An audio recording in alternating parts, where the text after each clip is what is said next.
नाशिक जिल्ह्यामध्ये देशमुख कंपाऊंड नावाचा एक परिसर आहे. या परिसरात आतमध्ये गेल्यानंतर काहीसा निर्जन असा भाग आहे. आजूबाजूला दाट झाडे आहे आणि रात्रीच्या वेळी तिथे फार गर्दी नसते. संध्याकाळी 7-8 वाजल्यानंतर या कंपाऊंडच्या आसपासच्या भागात काय घडत आहे याची सहज कोणाला देखील कल्पना येत नाही. अशाच या देशमुख कंपाऊंडच्या परिसरात 25 सप्टेंबर रोजी एक व्यक्ती आपल्या मोटारसायकलवरून जात होता. तो त्या रस्त्याने जात असताना त्याला काहीतरी वेगळं दिसलं. दूरवर एक महिला जमिनीवर पडलेली दिसत होती. तो लगेच घाबरून तिच्याजवळ गेला, पण त्या महिलेच्या शरीरात कोणतीच हालचाल दिसत नव्हती. घाबरलेल्या त्या माणसाने तातडीने पोलिसांना माहिती दिली. पोलिसांनी लगेच ॲम्ब्युलन्सला फोन केला, कारण अशा प्रकारे एखादी व्यक्ती रस्त्यावर बेशुद्ध अवस्थेत पडलेली आढळली तर त्यामागे अनेक कारणे असू शकतात.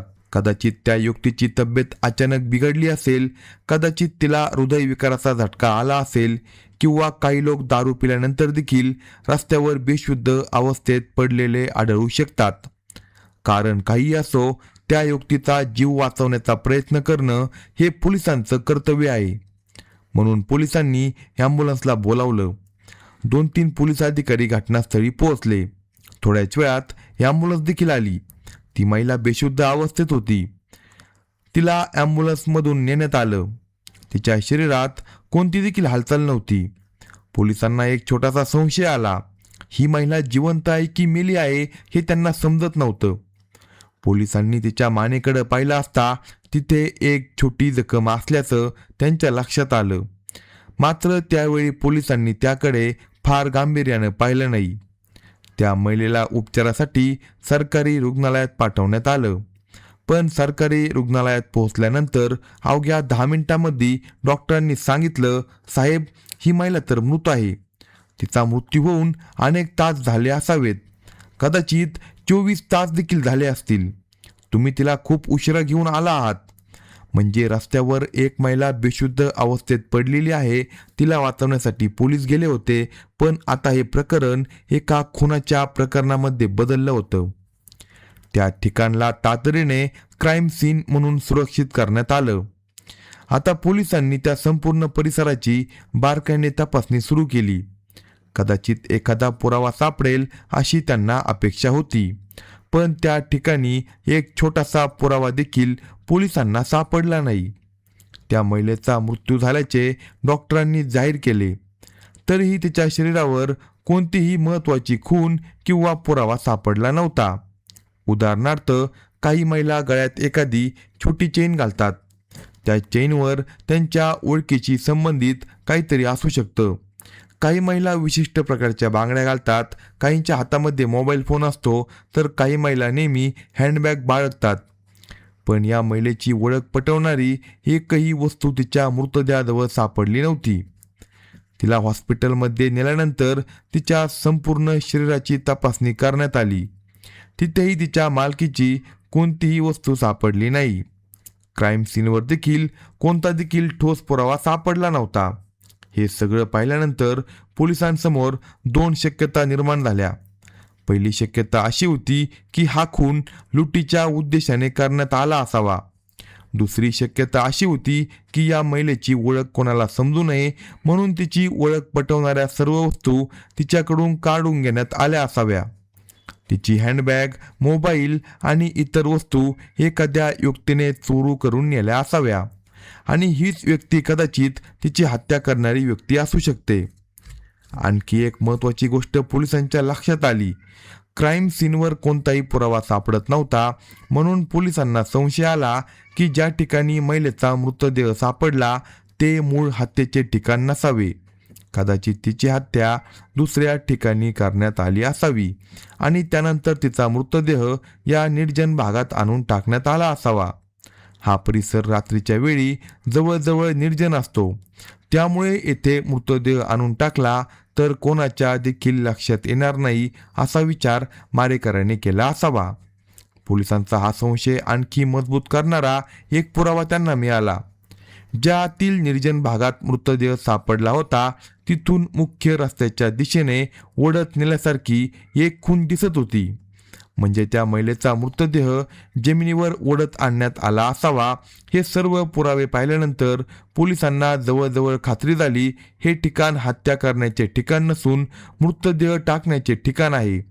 महिलेची हत्या दुसऱ्या ठिकाणी करण्यात आली असावी. पण आता पोलिसांसमोर सर्वात मोठा प्रश्न होता, ही महिला नेमकी कोण होती, तिची ओळख काय आणि तिची हत्या कुणी केली. तरीही पोलिसांनी नियमानुसार तिच्या मृतदेहाचे पोस्टमॉर्टम केले. पोस्टमॉर्टम करताना डॉक्टरांना 2 अत्यंत महत्त्वाच्या गोष्टी आढळल्या. पहिली गोष्ट अशी की मृत्यूच्या आधी या महिलेचा एका माणसासोबत शारीरिक संबंध आला होता. मात्र डॉक्टरांच्या मते तो जबरदस्तीचा प्रकार असल्याचे स्पष्ट दिसत नव्हते. ती महिला त्या व्यक्तीसोबत स्वतःच्या इच्छेने आली असावी अशी शक्यता दिसत होती. मात्र त्या व्यक्तीचा जैविक पुरावा मिळतो का याचा तपास फॉरेन्सिक टीम करत होती. दुसरी आणि अत्यंत महत्त्वाची गोष्ट म्हणजे या महिलेचा गळा आवळून खून करण्यात आला होता. तिच्या मानेतील हाडांना गंभीर इजा झाली होती. गळा आवळून हत्या केली असं म्हणणं सोपं आहे, पण ती हत्या नेमकी कशाने करण्यात आली हे शोधणं महत्त्वाचं होतं. काही गुन्ह्यांमध्ये हाताने गळा आवळला जातो, काही वेळा दोरीचा वापर केला जातो, तर काही वेळा इतर वस्तूंचा वापर केला जातो. फॉरेन्सिक टीम मानेवर निर्माण झालेल्या खुणा आणि जखमांच्या आधारे याचा अंदाज घेऊ शकते. आता या प्रकरणात फॉरेन्सिक टीमला एक वेगळी गोष्ट आढळली. या महिलेचा खून फक्त हाताने किंवा दोरीने करण्यात आलेला नव्हता. गळा आवळण्यासाठी कापडासारख्या वस्तूचा वापर करण्यात आला होता. उदाहरणार्थ, मारेकऱ्याने हातात टॉवेल गुंडाळून गळा आवळला असावा किंवा महिलेने परिधान केलेल्या कपड्याचाच वापर केला असावा. त्या महिलेने सलवार कमीज परिधान केली होती, त्यामुळे तिचा ओढणीचा वापर करून गळा आवळला असण्याची शक्यता तपासण्यात आली. एकूणच या महिलेचा मृत्यू अशा प्रकारे झाला होता. मृत्यूच्या आधी ती एका व्यक्तीसोबत स्वतःच्या सहमतीने शारीरिक संबंध करत होती आणि शारीरिक संबंध झाल्यानंतर तिचा गळा आवळून खून करण्यात आला होता. पोस्टमॉर्टममधून पोलिसांना सध्या एवढीच महत्त्वाची माहिती मिळाली होती. आता पोलिसांसमोर सर्वात मोठं आव्हान होतं या मृत महिलेची ओळख शोधणे. कारण तिची ओळख समजली तरच पोलीस तिच्या मारेकऱ्यापर्यंत पोहोचू शकणार होते. तिला का मारण्यात आलं, तिचा कोणासोबत वाद होता, तिच्या आयुष्यात कोणती समस्या होती, तिच्या हत्येमागे कोणता हेतू होता, हे सर्व प्रश्नांची उत्तरे तिची ओळख समजल्यानंतरच मिळू शकणार होती. म्हणून नाशिक पोलिसांनी त्या महिलेची ओळख पटवण्याचा तपास सुरू केला. डॉक्टरांच्या अंदाजानुसार त्या महिलेचे वय साधारणपणे 35 ते 40 वर्षे होते. म्हणून पोलिसांनी विचार केला, या वयाच्या आणि या महिलेच्या वर्णनाशी जुळणारी कोणती महिला गेल्या 2-3 दिवसामध्ये बेपत्ता झाली आहे का. आजूबाजूच्या पोलीस ठाण्यांमध्ये अशा प्रकारची कोणतीही बेपत्ता व्यक्तीची तक्रार दाखल झाली आहे का याचा शोध घ्यायला सुरुवात झाली. पोलिसांनी सुरुवातीला मृतदेह सापडलेल्या ठिकाणापासून साधारण 5 किलोमीटरच्या परिसरातील बेपत्ता महिलांच्या तक्रारी तपासायला सुरुवात केली. कारण पोलिसांच्या अनुभवाप्रमाणे एखाद्या महिलेचा मृतदेह ज्या परिसरात सापडतो त्या परिसरापासून खूप दूर जाऊन मृतदेह टाकण्याची शक्यता तुलनेने कमी असते. पण या तपासातून पोलिसांच्या हाती काही लागलं नाही. अनेक बेपत्ता महिलांच्या तक्रारी होत्या, पण त्यापैकी कोणाचीही ओळख किंवा वय वर्णन या मृत महिलेबरोबर जुळत नव्हतं. पुन्हा एकदा तपास एका डेड एंडवर येऊन थांबला. आता पोलिसांकडे एकच मार्ग उरला होता, त्या महिलेचा चेहरा स्पष्ट असलेला फोटो तयार करून तो संपूर्ण परिसरात वितरित करणे. या महिलेला कुणी ओळखत असल्यास किंवा तिच्याबद्दल कोणतीही माहिती असल्यास तातडीने पोलिसांसोबत संपर्क साधा. अशा प्रकारे तिचा फोटो स्थानिक भागात सर्वत्र पोहोचवण्यास सुरुवात झाली. पण त्यामध्ये एक अडचण होती. जर ती महिला स्थानिक रहिवासी नसेल तर तिची ओळख स्थानिक लोकांना कशी पटणार. कदाचित ती दुसऱ्या शहरातून किंवा दुसऱ्या जिल्ह्यातून कामासाठी नाशिकला आली असेल. कदाचित ती या परिसरात काही काळासाठीच राहत असेल. अशा परिस्थितीत तिची ओळख स्थानिक लोकांना असण्याची शक्यता कमी होती. तरीही पोलिसांकडे दुसरा पर्याय नव्हता. तिला ओळखणारी व्यक्ती सापडेपर्यंत तपास सुरू ठेवणं भाग होतं. पोलीस आता या महिलेची ओळख पटवण्यासाठी प्रयत्न करत होते. मृतदेह सापडलेल्या ठिकाणापासून जवळपासच्या परिसरातील बेपत्ता महिलांच्या तक्रारी तपासण्यात आल्या, पण कोणतीही तक्रार या महिलेच्या वर्णनासोबत जुळत नव्हती. पोलिसांना आशा होती की कुणीतरी या महिलेला ओळखेल आणि अखेर त्यांची ही आशा खरी ठरली. घटना घडून साधारण 3-4 दिवस झाले होते. एक महिला पोलीस ठाण्यात आली. तिने पोलिसांना सांगितलं, साहेब, तुम्ही ज्या महिलेचा फोटो प्रसिद्ध केला होता त्या महिलेला मी ओळखते. पोलिसांनी तिला बसायला सांगितलं आणि त्या महिलेबद्दल माहिती विचारायला सुरुवात केली. पण पोलिसांनी माहिती देणाऱ्या महिलेचं नाव विचारले तेव्हा तिनं आपलं नाव सांगायला नकार दिला, कारण मृत महिला धंदा करणारी व्यवसायात काम करत होती. माहिती देणारी महिला म्हणाली, साहेब, जिचा खून झाला ती माझ्यासोबत धंदा करत होती. आम्ही काही महिला एकत्र या परिसरात काम करतो. ती महिला रस्त्याच्या आसपास ग्राहक शोधण्यासाठी येत असायची. मृत महिलेचे नाव तिच्या गोपनीयतेचा विचार करून सांगितलेलं नाही, म्हणून आपण तिला पुढे पीडिता असं म्हणूया. त्या महिलेने पोलिसांना पीडितेबद्दल महत्त्वाची माहिती दिली. ती महिला साधारण 40 वर्षाची होती. तिचा नवरा तिच्यापासून वेगळा झाला होता. तिला 13 वर्षाची एक मुलगी होती, पण ती स्वतः धंदा करत असल्यामुळे मुलीला स्वतःजवळ ठेवणं तिच्यासाठी शक्य नव्हतं. त्यामुळे तिने आपल्या मुलीला आपल्या भावाच्या घरी ठेवलं होतं. पीडिता एकटी राहत होती आणि धंदा करणे हा तिचा व्यवसाय होता. आता पोलिसांना मृत महिलेची ओळख समजली होती, पण ओळख समजणे हा तपासाचा फक्त पहिला टप्पा होता. आता सर्वात महत्त्वाचा प्रश्न होता, तिची हत्या कोणी केली आणि का केली? सामान्य परिस्थितीत एखाद्या महिलेची हत्या झाली असेल तर पोलीस तिच्या वैयक्तिक आयुष्याचा तपास करतात. तिचे कोणाशी भांडण होते का? तिचे कोणाशी आर्थिक व्यवहार होते का? तिचे कोणाशी वैर होते का? तिला कोणाकडून धमकी मिळाली होती का? अशा प्रश्नांची उत्तरे शोधून संशयितांची यादी तयार करता येते. पण या प्रकरणात एक मोठी अडचण होती. पीडिता धंदा करण्याच्या व्यवसायात काम करत होती. ती एका दिवसात अनेक अनोळखी लोकांना भेटायची. त्यामुळे तिच्या संपर्कात येणाऱ्या प्रत्येक व्यक्तीवर संशय घेणं शक्य नव्हतं. पोलिसांना समजलं की हे प्रकरण सहजासहजी सुटणार नाही. त्यानंतर पोलिसांनी पीडितेच्या भूतकाळाचा तपास सुरू केला. ती किती काळापासून या व्यवसायात होती याचा शोध घेतला असता पोलिसांना आणखी एक महत्त्वाची माहिती मिळाली. पीडितेच्या परिसरात एक बिअर बार होता. ती महिला काही काळ त्या बिअर बारमध्ये काम करत होती. नंतर मुंबईतील नियमांमध्ये बदल झाला. बिअर बारमध्ये मोठ्या संख्येने महिलांना कामावर ठेवण्यावर निर्बंध आले. त्यामुळे अनेक महिलांच्या नोकऱ्या गेल्या. अचानक रोजगार गेल्यानंतर अनेक महिलांसमोर आपल्या कुटुंबाचा उदरनिर्वाह करण्याचा प्रश्न निर्माण झाला. काही महिलांना दुसरं काम मिळालं नाही आणि परिस्थितीमुळे काही महिला हळूहळू लैंगिक धंदा करण्याच्या व्यवसायाकडे वळाल्या. पीडितेच्या बाबतीत देखील काहीसं असंच घडल्याचं तपासातून समोर आलं. ती आधी बिअर बारमध्ये काम करत होती. तिथली नोकरी गेल्यानंतर काही महिन्यांपासून ती धंदा करत होती. आता पोलिसांकडे तिची ओळख होती. तिची पार्श्वभूमी देखील पोलिसांना समजली होती, पण तरीही मारेकरी त्यांच्यापासून दूर होता. आता पोलिसांनी एक अत्यंत महत्त्वाचा प्रश्न विचारला. 24 सप्टेंबरच्या रात्री पीडिता शेवटची कोणासोबत गेली होती? जर त्या व्यक्तीचा शोध लागला तर कदाचित मारेकऱ्यापर्यंत पोहोचता येईल. म्हणून त्या रात्री पीडितेसोबत काम करणाऱ्या इतर महिलांची चौकशी सुरू करण्यात आली.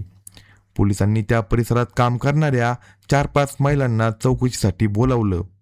पोलिसांनी त्यांना समजून सांगितलं, तुमच्यासोबत काम करणाऱ्या एका महिलेची अत्यंत क्रूरपणे हत्या झाली आहे. तुम्हाला जे माहीत आहे ते लपवू नका. आज हे तिच्यासोबत घडलं आहे, उद्या तुमच्यासोबत देखील असं होऊ शकतं. म्हणून 24 सप्टेंबरच्या रात्री नेमकं काय झालं हे आम्हाला सांगा.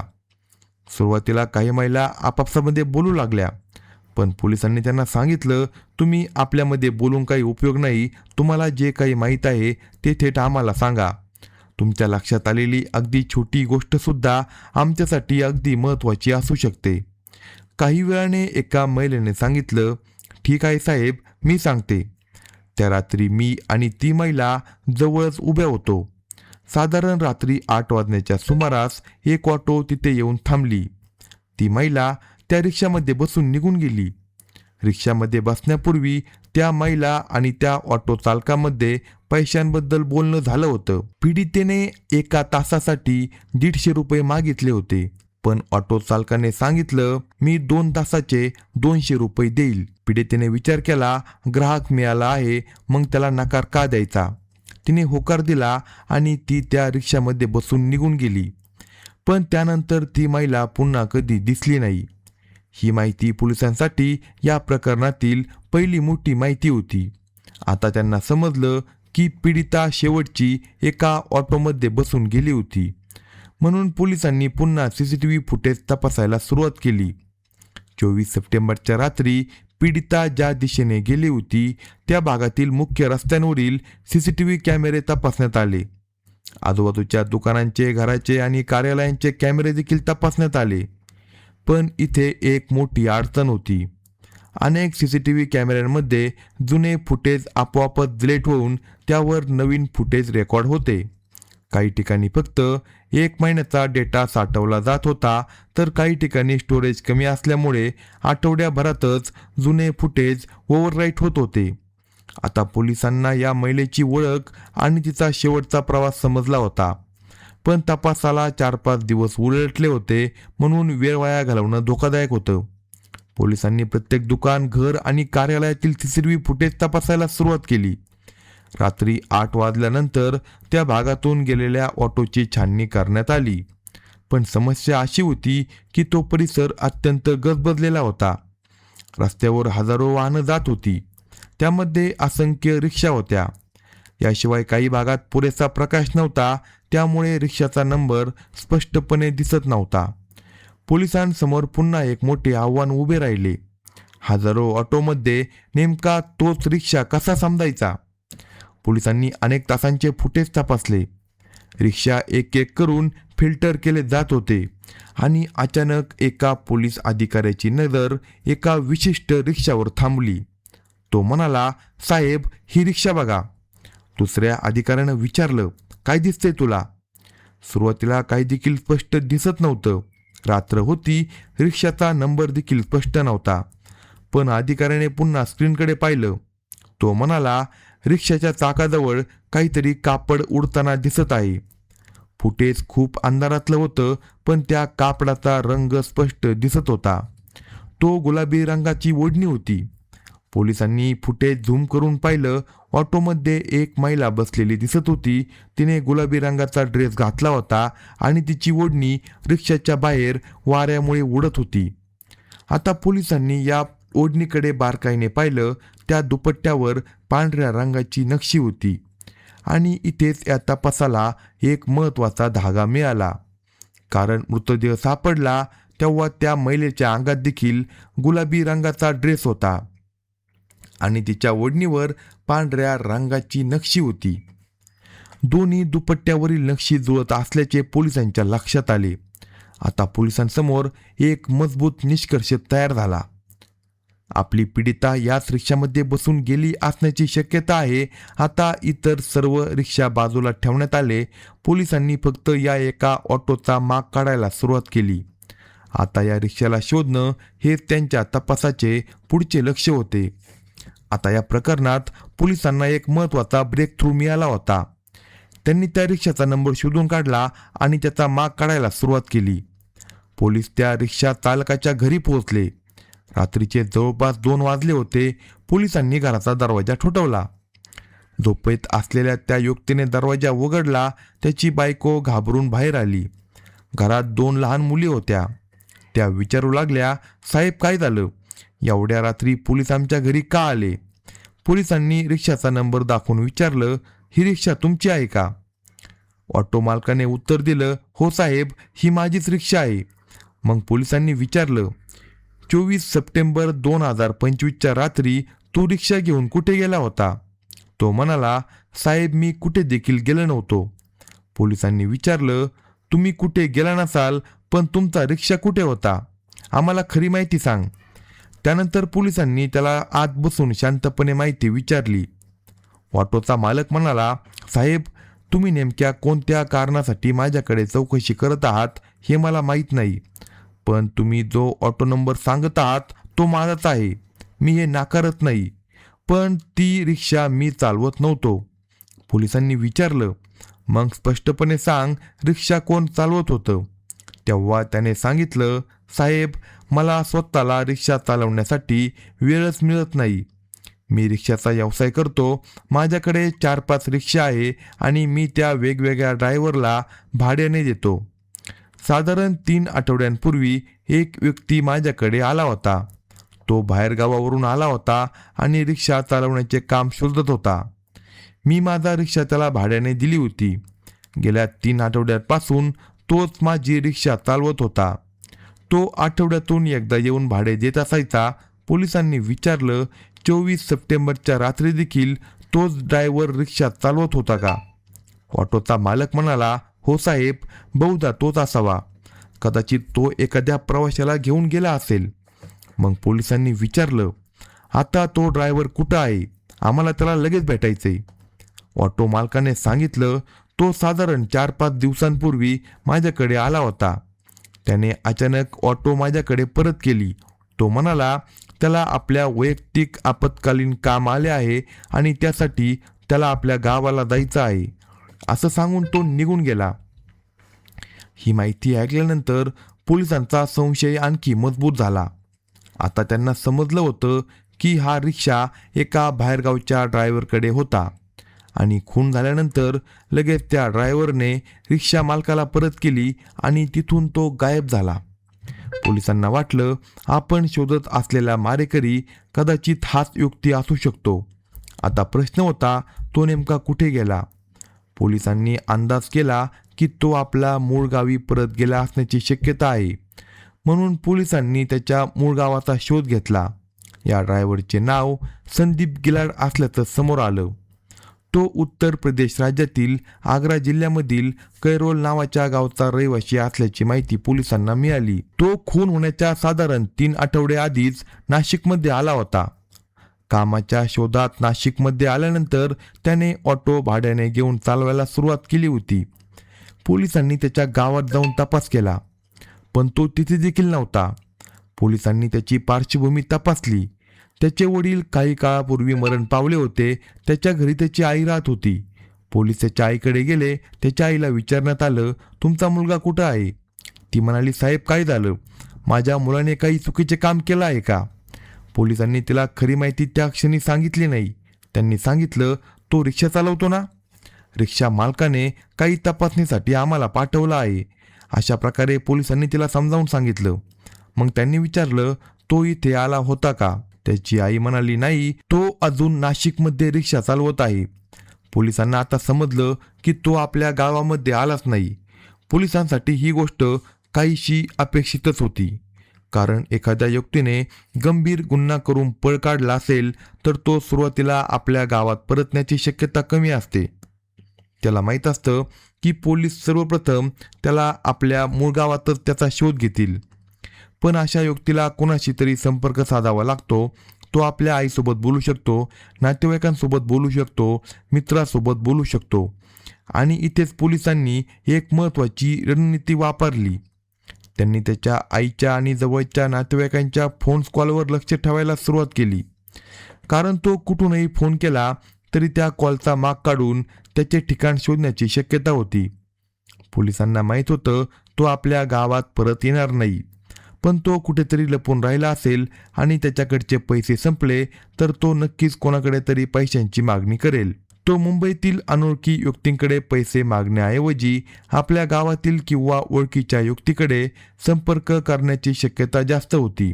म्हणून पोलिसांनी त्याच्या फोनच्या हालचालींवर लक्ष ठेवायला सुरुवात केली आणि अखेर त्यांच्या संयमाचा फायदा झाला. एके दिवशी त्याच्या आईच्या फोनवर एक कॉल आला. पोलिसांनी त्या कॉलचा माग काढला. कॉल करणारी व्यक्ती तो संशयित असल्याचे त्यांना समजलं. तो आपल्या आईला म्हणत होता, माझ्याकडे पैसे नाही, मी तुम्हाला एक नंबर देतो, त्या नंबरवर पैसे पाठव. त्याच्या आईने त्या नंबरवर 1000 रुपये पाठवले. ही रक्कम UPI द्वारे पाठवण्यात आली आता पोलिसांनी त्या UPI व्यवहाराचा माग काढायला सुरुवात केली.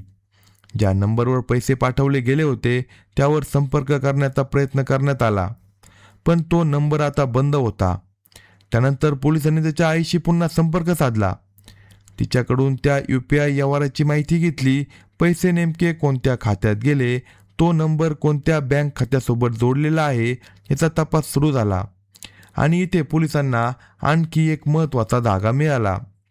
तो UPI व्यवहार उत्तर प्रदेश राज्यातील मथुरा परिसरातील एका पेट्रोल पंपावर काम करणाऱ्या व्यक्तीच्या खात्यासोबत जोडलेला असल्याचे समोर आले.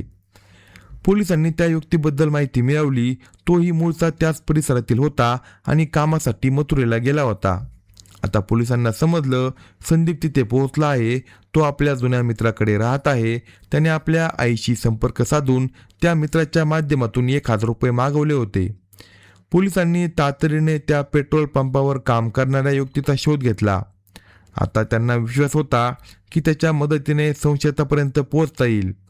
पोलिसांनी त्याला ताब्यात घेतलं आणि त्याच्याकडून मिळालेल्या माहितीच्या आधारे ते त्या ठिकाणी पोहोचले.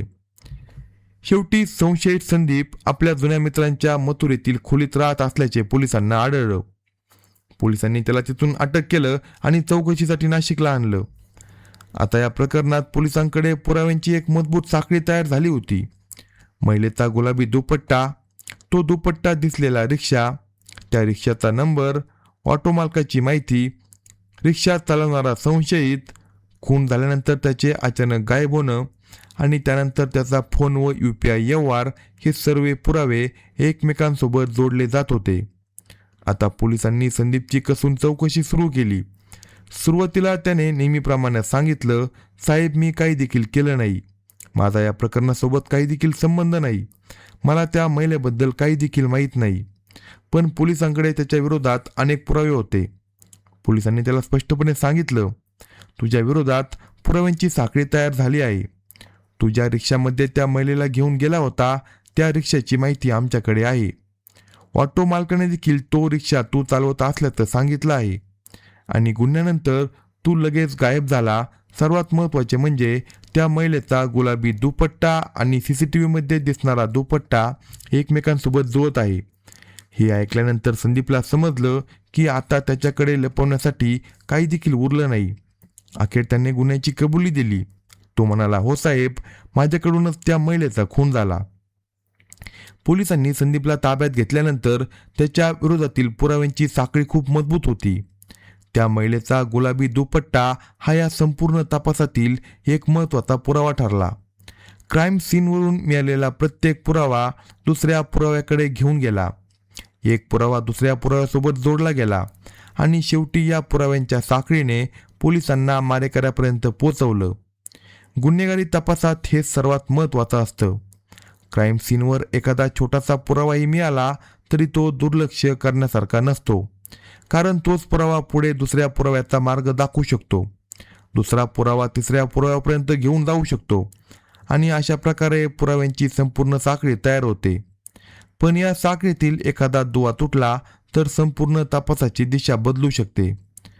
म्हणून प्रत्येक छोट्या पुराव्याचा काळजीपूर्वक तपास करणे ही तपास अधिकाऱ्यांची जबाबदारी असते. या प्रकरणात देखील पोलिसांनी प्रत्येक गोष्ट बारकाईने तपासली. विशेषतः CCTV फुटेजचे विश्लेषण अत्यंत महत्त्वाचे ठरले. CCTV तपासणे हे दिसते तितके सोपे काम नाही. अधिकाऱ्यांना अनेक तासांचे फुटेज फ्रेम बाय फ्रेम पाहावे लागते. क्षणभरासाठी देखील लक्ष दुसरीकडे गेलं तरी महत्त्वाचा पुरावा नजरेतून सुटू शकतो. याच काळजीपूर्वक तपासणी दरम्यान रात्रीच्या अंधारात ऑटोमधून बाहेर पडणारा गुलाबी दुपट्टा अधिकाऱ्यांच्या नजरेत आला. जर त्या महिलेने काळ्या किंवा गडद रंगाचा ड्रेस घातला असता तर अंधारात बाहेर पडणारा दुपट्टा कधीच दिसला नसता. पण तिच्या गुलाबी रंगाच्या दुपट्ट्यामुळे पोलिसांचे लक्ष त्या रिक्षाकडे गेलं. त्यावर असलेल्या पांढऱ्या नक्षीची देखील पोलिसांनी नोंद घेतली आणि मृत महिलेच्या कपड्यांशी त्याची तुलना केल्यानंतर हा महत्त्वाचा धागा पोलिसांना मिळाला. ती महिला याच ऑटोमध्ये गेली होती. त्यानंतर ऑटोचा नंबर शोधण्यात आला. ऑटो मालकापर्यंत पोलीस पोहोचले. ऑटो मालकाने ड्रायव्हरची माहिती दिली. ड्रायव्हर गुन्ह्यानंतर अचानक गायब झाल्याचं समोर आलं. त्यानंतर त्याचा शोध घेण्यासाठी पोलिसांनी त्याचा फोन आणि आर्थिक व्यवहारांचा माग काढला आणि शेवटी त्याला अटक करण्यात आली.